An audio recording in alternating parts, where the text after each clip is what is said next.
আচ্ছা, চলুন তো একটা দৃশ্য ভাবা যাক। ধরুন একটা ব্যাংকের কাউন্টার, কিন্তু একটা সমস্যা আছে।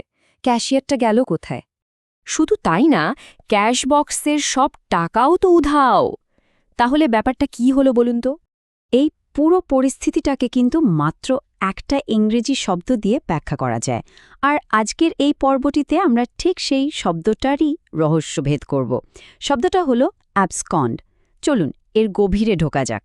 তো অ্যাবসকন্ড মানে কি? এর মানে হলো গোপনে পালিয়ে যাওয়া। বিশেষ করে যখন কেউ আইন বা কোনো দায়িত্ব এড়ানোর জন্য গা ঢাকা দেয়, ঠিক তখনই এই শব্দটা ব্যবহার করা হয়।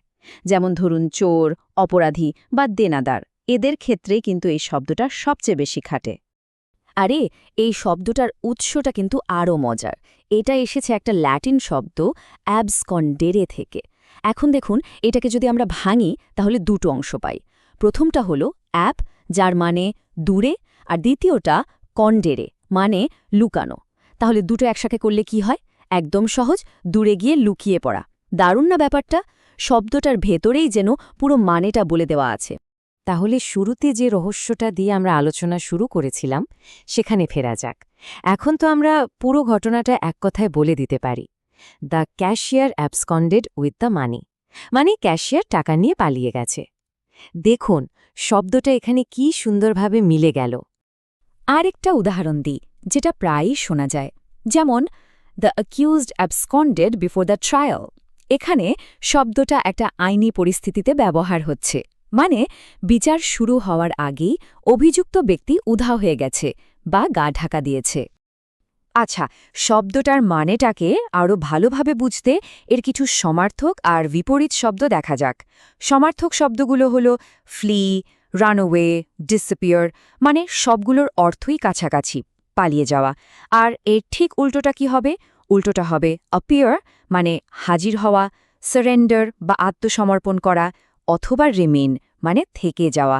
এই তুলনাটা দেখলে কিন্তু শব্দটার অর্থ একেবারে পরিষ্কার হয়ে যায়। বেশ, অর্থ তো বোঝা গেল, কিন্তু কথা হলো এই শব্দটাকে কিভাবে আজীবনের জন্য মনে রাখা যায়? কোনো সহজ উপায় আছে কি? হ্যাঁ, একটা দারুণ উপায় আছে। আর এটাই হলো আমাদের আজকের স্মার্ট ট্রিক। অ্যাবসকন্ড শব্দটাকে একটু অন্যভাবে ভাবা যাক। ভাবুন তো, আ স্কাউন্ড্রেল। স্কাউন্ড্রেল মানে হলো একজন বদমাশ বা দোষী লোক। আর সাধারণত এই দোষী লোকেরাই তো পালিয়ে যায়, ঠিক না? আইন বা কোনো দায়িত্ব থেকে বাঁচতে গা ঢাকা দেয়। তাহলে কি দাঁড়ালো? A scoundrel is likely to abscond. কি সহজে মনে রাখা যায়, তাই না? তবে একটা ব্যাপারই কিন্তু একদম পরিষ্কার থাকতে হবে। অ্যাবসকন্ড শব্দটার সাথে প্রায়ই অ্যাবডক্ট শব্দটা গুলিয়ে যায়। মূল পার্থক্যটা খুবই সহজ। অ্যাবসকন্ড মানে হলো কেউ নিজে পালায়, একা, আর অ্যাবডক্ট মানে অন্য কাউকে জোর করে তুলে নিয়ে যাওয়া, মানে অপহরণ করা। দুটো কিন্তু একেবারেই আলাদা জিনিস। তাহলে আজকের আলোচনা থেকে একটা দারুণ জিনিস বোঝা গেল। অনেক ইংরেজি শব্দের ভেতরেই কিন্তু তার অর্থটা লুকানো থাকে, শুধু একটু ভেঙে দেখার অপেক্ষা। এখন প্রশ্ন হলো, এমন আর কোন কোন শব্দ আছে যেগুলো তাদের আসল অর্থ নিজেদের মধ্যে লুকিয়ে রেখেছে? একটু ভেবে দেখা যেতে পারে।